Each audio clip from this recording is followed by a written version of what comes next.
he can help us, but I have to check also the veracity of his declarations. As a lawyer, I have to conduct due diligence also. So kung masatisfy ako, then we will move from there. Parang ganon. So, kunwari, ginamit yung testimony niya ng isang senador para i-offer sa publiko, i-offer sa Office of the Ombudsman or whatever. Alam nila na hindi totoo, then may parusa yun. Nako, breaking news ho itong mga kababayan. Nagsalita na ho ang kampo nitong si Pastor Apollo Kibuloy, na kung saan sinabi ho nitong si Atty. Israelito Torion na wala ho silang kinalaman sa paglantad na yan nitong si alias Rene, sa pagbawi niya sa kanyang mga naging testimonya sa Senado. Doon ho kasi sa pinakahuling post nitong si Senator Risa Hontiveros kaugnay dyan sa issue na yan, meron daw di umanong nagbayad dito kay alias Rene para bawiin niya yung kanyang mga naging testimonya sa kanyang hearing nung nakaraang taon dyan kay Pastor Apollo Kibuloy. Pero bago natin pag-usapan yan, isang like at isang subscribe. Masaya na tayo dyan sa mga gusto sumali sa ating community. Yung join button, nandyan lang ho sa baba. Again, maraming salamat to. Konting push na lang, no? 97,000 subscriber na ho tayo. Maraming salamat ho sa mga kakasubscribe lang at yung mga talaga namang napakatindi kung sumuporta sa mga ginagawa nating video. Saludo. Maraming salamat ho mga kababayan. Hayun na nga. Sa pagkakaalala ho natin, itong si Senator Risa Hontiveros ang sinasabi nitong si alias Rene na di umano nagbayad sa kanya ng mahigit na 1 milyon para siraan itong si dating Pangulong Rodrigo Duterte, si Vice President Sara Duterte at itong si Pastor Apollo Kibuloy. Hindi man ho direktang tinukoy nitong si Senator Risa na ang kampo ni Pastor Apollo Kibuloy ang nagbayad dito kay alias Rene. Kitang-kita naman ho mga kababayan kung ating titignan, kung babawiin nitong si alias Rene ang kanyang testimonya, ang magbebenepisyo ay ang kampo nitong si Pastor Apollo Kibuloy. Kaya kailangan nung marinig ito ng ating mga kababayan. Ang pinaka-latest na interview dito kay Atty. Israelito Torion, abogado ni Pastor Apollo Kibuloy, kung meron ba o wala silang kinalaman sa paglantad na yan nitong si alias Rene. Pakinggan natin itong si Atty. Israelito Torion. Game. Kausapin natin ngayon si Atty. Israelito Torion, ang legal counsel ng KOJC leader. Magandang gabi po, Atty. Torion. Magandang gabi at magandang gabi din sa mga viewers dito ang sikat na istasyon. Attorney, ano po ang masasabi ninyo rito sa pagbaliktad ng testigo ni Senador Risa laban kay Pastor Kibuloy? Well, first wala talaga akong kinalaman dyan sa pagbaliktad niya. I only learned it recently and I had no participation whatsoever with the recent move of that witness. However, I would like to state that, of course, it would benefit us. So we are happy with this development because it shows and proves na yung mga kaso talaga ni Pastor Apollo Kibuloy ay meron talagang nasa likod nito, and through this witness, we can show and prove yung aming theory po na gawa-gawa lang po itong mga kaso na ito, at itong witness na ito ang isa sa makaprove po sa theory namin na ito. Ngayon, maliwanag ho ang sagot ng kampo ni Pastor Apollo Kibuloy na wala ho silang kinalaman sa paglantad na yan nitong si alias Rene. In the first place, hindi naman ho yung mga isiniwalat ni alias Rene yung pinag-uusapan sa korte. Yun ho yung kay alias Amanda. Yung pang-aabuso di umano nitong si Pastor Kibuloy kay alias Amanda. Pero balita ho natin, sobrang hina ho talaga daw ng kaso. Iba naman ho yung testimonya nitong si alias Rene dyan sa komite ni Risa Hontiveros. Kaya hindi, kahit na ano pang sabihin nitong si alias Rene, hindi naman ho yun ang pinag-uusapan sa korte. Ang binibida ni alias Rene about human trafficking. Hindi naman yun ang kasong sinampa sa kanya. Ang binuhay na kaso kay Pastor Kibuloy doon sa Davao, yung kung di tayo nagkakamali, sexual abuse. Kung di tayo nagkakamali, yun kay alias Amanda. Iba ho yung issue nitong si alias Rene. Kaya yung paglantad ho niya na yan, kung titignan natin, wala ho talagang kinalaman dyan. Yan si Pastor Kibuloy. Attorney, ano po ang epekto nito sa mga kaso ni Pastor Kibuloy? Well, certainly it can give us a good effect, no, on the part of our defense of Pastor Apollo Kibuloy, because when I checked the pre-trial order po, nakalista pala itong witness na ito as one of the 12 witnesses for the prosecution, no? So with this development, I don't know how the court will treat this, but certainly we might. No, I'm not saying that we will, but we might consider him as one of the hostile witnesses kasi listed siya sa prosecution when our time comes, if ever hindi mag-grant yung plano naming demurrer to the evidence after matapos pagpresenta ng prosecution ng kanilang ebidensya.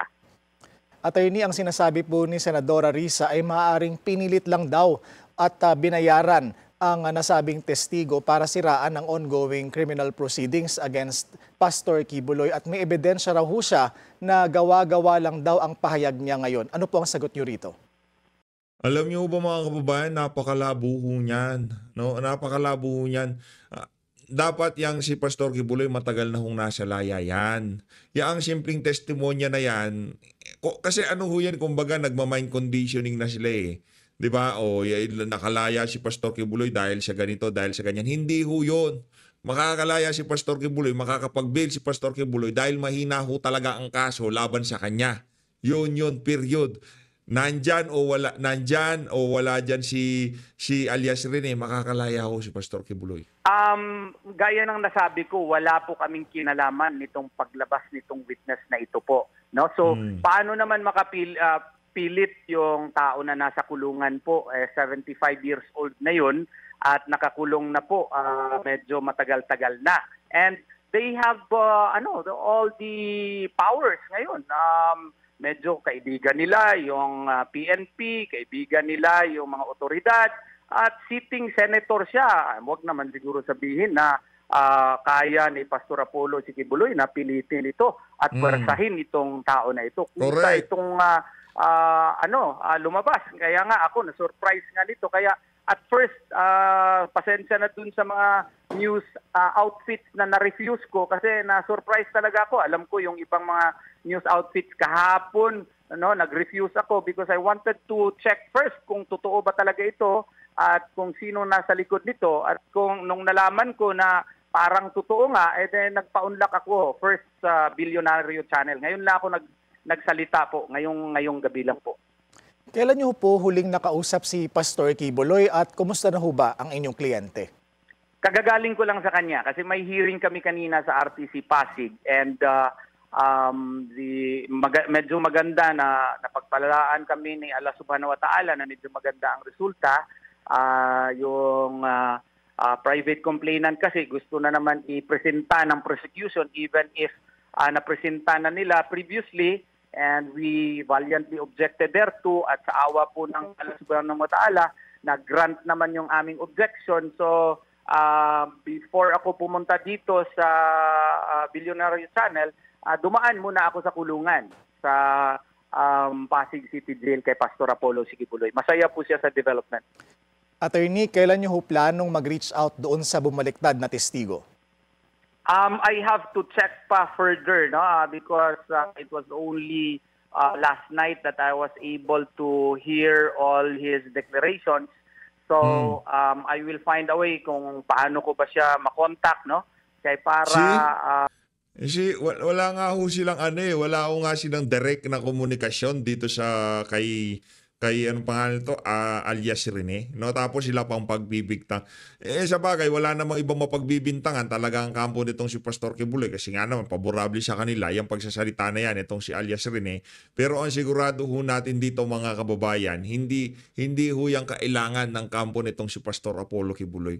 Ang paglantad niya na yan, makakatulong, sabi nitong si Attorney Israelito Torion, para hindi lang dyan sa kaso nitong si Pastor Quiboloy, maging sa mga susunod na mangyayaring hearing diyan sa Senado kung sakaling magtanong si Risa at yung takbo ng pagtatanong niya inaayunan ng mga resource person, magtatanong-tanong na ho tayo mga kababayan.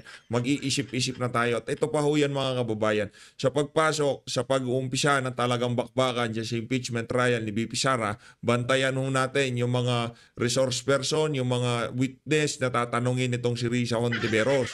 Kung sakali mang matuloy, kasi pagpasok ni Senator Rodante Marcoleta dyan, tablado yung impeachment court na yan dito kay Senator Marcoleta.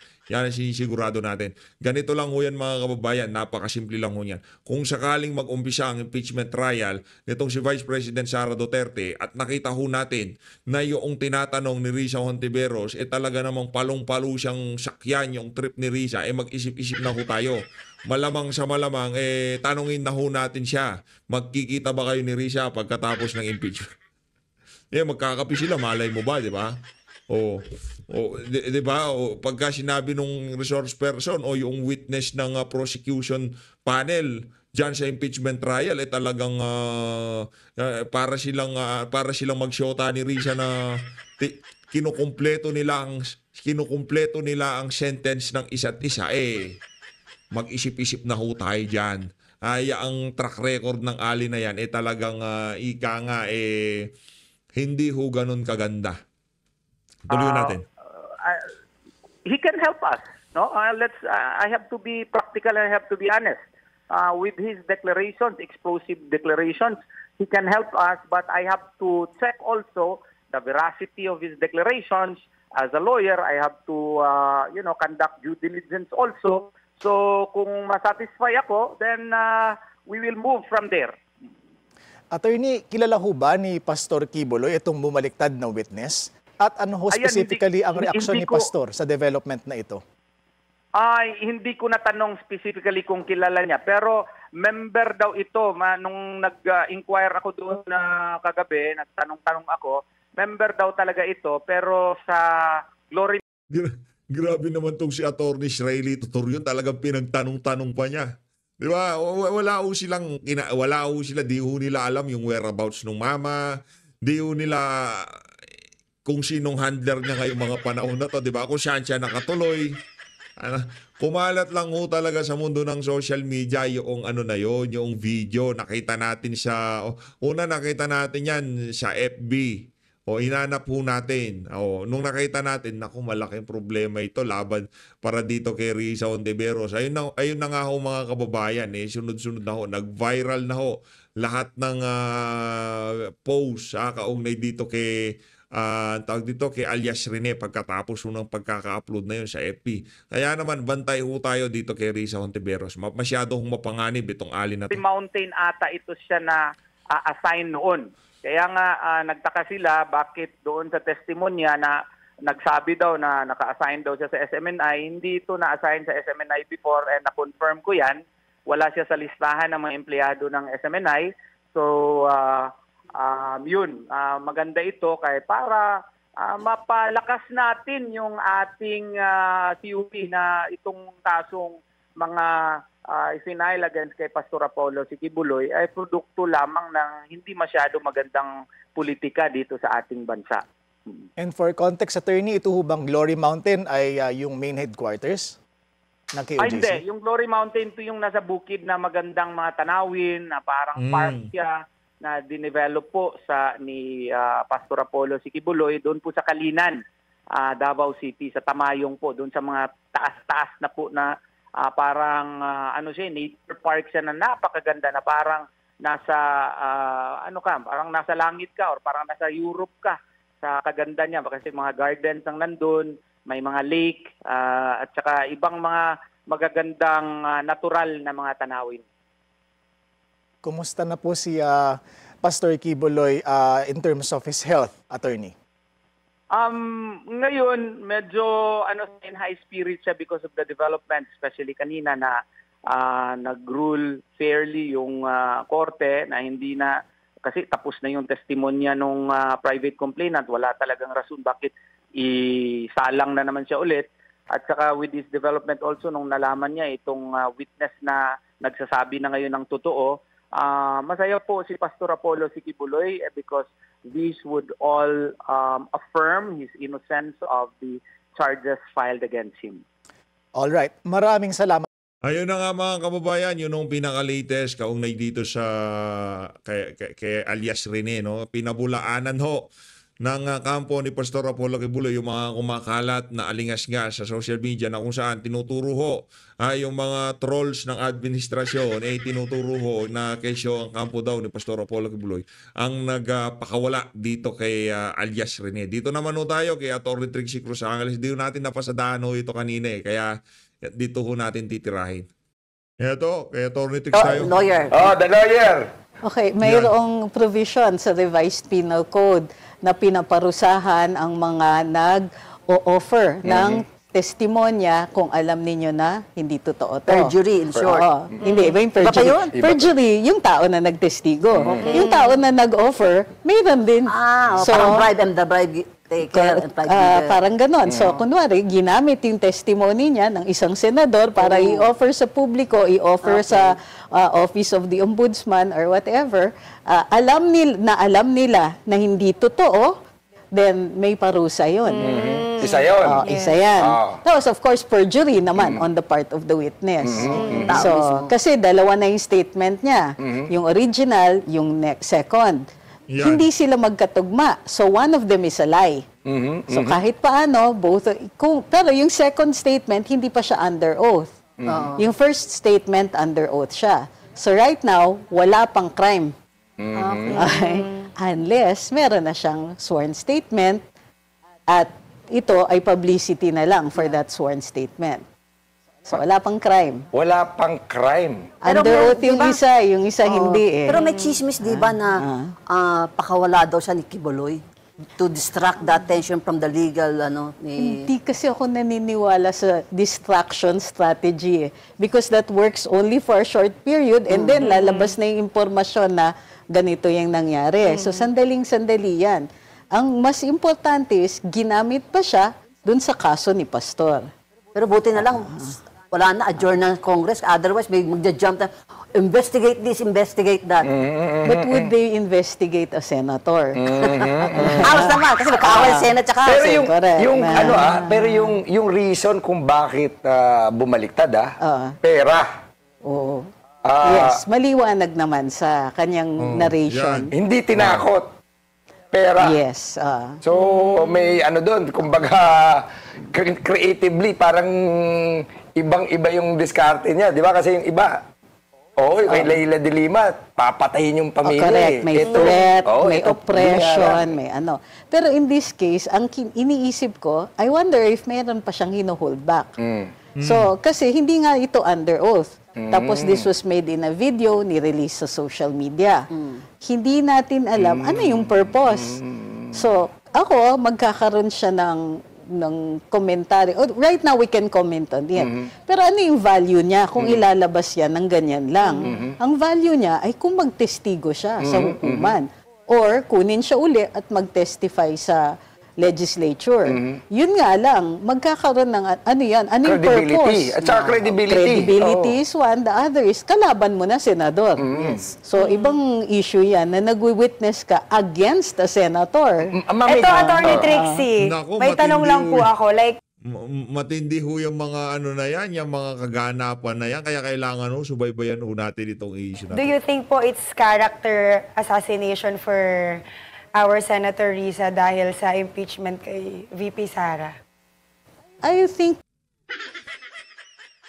ito naman I think pagka pinapanood ko talaga tong na to, itong pinaka reporter na walang kapararakan kung makapagtanong.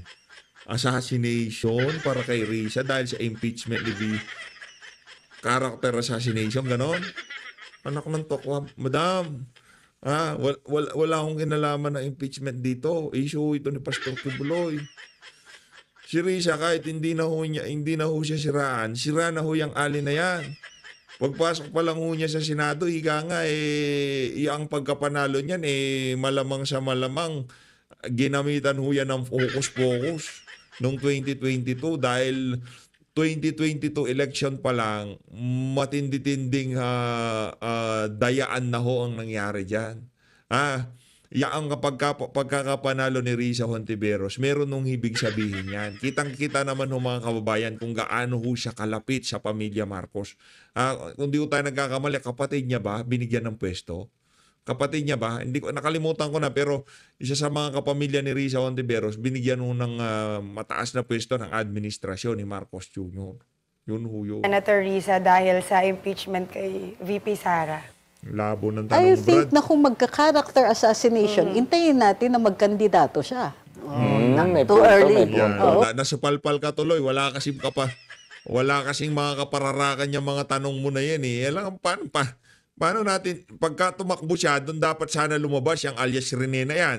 Sa panahon ng kampanya, yun ang pinakamagandang pagkakataon dahil wala na maraming investigasyon. Kumbaga, bakbakan na ho ng propaganda, ika nga. Kung magkakaroon man na matindi ang propaganda, ilalabas ho yan panahon ng kampanya. Isip-isip din kasi isip-isip. kung impeachment lang, mas madali na Pero ma'am naman, It's a matter mga of tirahan votes. naman ngayon, maaga na naman nangyayari. I mean, hindi naman na siya, hinihintay na natin campaign Ipilit mo, period. Brad, ipilit Kumbaga, mo. at this point, kasi si Risa ngayon yung Ipilit mo. isa sa pinaka high level ng side na yun, di ba? High level si Risa, Brad, 3%, 3%. Ganito daw yung high level dito kay Boy, ganito daw yung high level kay Boy. Pakita ko lang yung high level sa kanya, ha. Hindi ko alam yung anong klaseng high level ang sinasabi nitong mama na to. Yan ang high level. Ayan ang high level para, hindi ko alam, anong tinutukoy niyang high level dyan. Ano yung high level na tinutukoy nitong si Boy? Yung 3% ni Risa, yan ang high level. Ang high level, si Leni Robredo, hindi si Risa Hontiveros. Ayusin ho natin yung mga facts natin. At least, magbase ho tayo sa mga, sa mga datos, sa mga survey na linalabas. Hindi yung tipong, dahil pinklawan, dilawan ka, o bida-bida ka, di ba? High level. Pero one of kanina, the highest officials kasi senadora siya. Pero pero hindi sa high kanina level. si Senator Sherwin Gatchalian already announced that the Senate itself might sue that guy for perjury. Perjury, pwede. The Senate has to be in session. Kasi nagano sila nag-score, naka-oath naka sa records of the Senate. So they can use that against the social media, niya. Yung against the witness. Yeah. Oo naman, pwede naman. But they will... Let's they talk have about to be impact. not adjourned. Let's talk about impact. Ano impact nito kay Risa, Miss Senator Risa Hontiveros na may lumabas na ganito? Yan. Credibility. Does it fly? Does it may Kung traction to? napanood ko si Attorney Ferdinand Topacio sa Si social Attorney media, Ferdy, na-interview siya, sabi niya, may dalaw siyang personal experiences kay Senator Ontiveros na ganyan ding sistema na yung witness ay nag-turn around din. So, bahala ng publiko kung mag-judge sa kasi may sinasabi yung isa, may iba naman sinasabi ni kabila. Kayo, attorney? Well, may impact yung sinabi ni Attorney Ferdy kasi tatlo formally yung isa, I forget the other one. Tapos this is, kumbaga, pangatlo na ito. So, di ba, ano yung one, it's a fluke. Two, it's a coincidence. Three, sinasadya na yan. It's a style. Track record. Track record na yan. That's one. The other is, it took her a while to answer. So, may to be fair, meron naman. Ano yung sagot? Sige, ano yung sagot? Denial lang. Chismis muna ako. What's the tea? Chismis Kay ate tayo, kay madam tayo. In-announce ni Ferdy Topacio, siya ang spokesman. Official Ng defense, spokesperson ni VP Sara sa impeachment for the PDP laban. For May PDP. mga ganun si Mami Chu. Hindi ko na napihan. Hindi chismis announcement. Sandali. Pasabugin mo na lang natin yung next na laban. Sam. Nako, yan na nga ho ba sinasabi natin? Kaya dapat ho talaga itong si Risa, itigilan niya na ho itong mga ganitong klaseng galawan niya. Dahil lalabas at lalabas ang katotohanan. Malalaman at malalaman ng sambayanan kung anong kabalbalan ang pinagagawa niya dyan sa Senado. Isipin ganit, ang pinakamasakit ho kasi dito, mantakin nyo, pera ng sambayanan. Yaang pagka nag-umpisa sila, nagbukas sila ng hearing dyan, nagsagawa sila ng hearing in aid of legislation, ang perang ginagamit sa kuryente, sa air condition, sa lahat, pagkain, mga bayad ng mga staff nila, Sambayan ng Pilipino nagbabayad dyan. Tapos kung yung mga pinapakinggan ng ating mga kababayan puro kasinungalingan, talagang maghahalo ho ang balat sa tinalupan. Tapos bigla pa niyang ipipwesto ang sarili niya, ipipresenta sa sambayan ng Pilipino na siya ika nga viable candidate for 2028 presidential election. Pero base dito sa pinaka-latest na kaganapan na to, parang ano ho ata ito, parang pagka ito naging presidente, malaki ho ang problema na sambayan ng Pilipino. Sinasabi daw, siya daw yung pinakamalakas na presidential ka. Kita nyo naman ho, sa pinakalitas na survey, 3% lang ho siya. Habang itong si VP Sara, lumilipad pa rin ho sa survey mapahanggang sa ngayong mga panahon. Ang nakakatawa ho dito mga kababayan, doon sa pinakalitas na survey, wala man nung makatotohan ng kandidato ang administrasyon na to. Sino ba napasali doon sa listahan na yon? Sino ba napasali sa listahan na yon na pwede nating sabihin na kandidato ng administrasyon? Ito lamang ho si Martin Romualdez. And the rest, yan si Tulfo may sariling galaw yan. Yang the rest is mga pink lawan at dilawan na yan. Si Risa Hontiveros at itong si ang pangalan to, itong si Leni Robredo. Tapos si Senator Christopher Bongo. Mantakin nyo mga kababayan, mas nanguna pa itong si Senator Christopher Bongo kaysa dito kay Raffy Tulfo. Nalampasan pa ho nitong si Senator Christopher Bongo. Maliwanag ho ang future nitong si Senator Christopher Bongo pagdating sa politika. Hindi pa siya, kumbaga base ho sa pinakita niyang trabaho sa mga nakalipas sa panahon. Naramdaman kasi ng ating mga kababayan. Pero itong si Risa, sasabihin ng mga alipores niya, yung mga reporter na pinklawan at dilawan, na isa siya sa pinakamalakas o nakikitang kandidato ng pagka-presidente sa 2020, kaya lumabas siya ang alias Rene na yan para siraan siya. Parang nalalabuan naman ata tayo dun. Ayun na nga, maraming salamat po sa pagsuporta sa PH Update. Mag-ingat po kayo lahat. Mahalin natin ang Pilipinas. Maraming salamat sa mga nag-subscribe dito sa video na to. Saludo.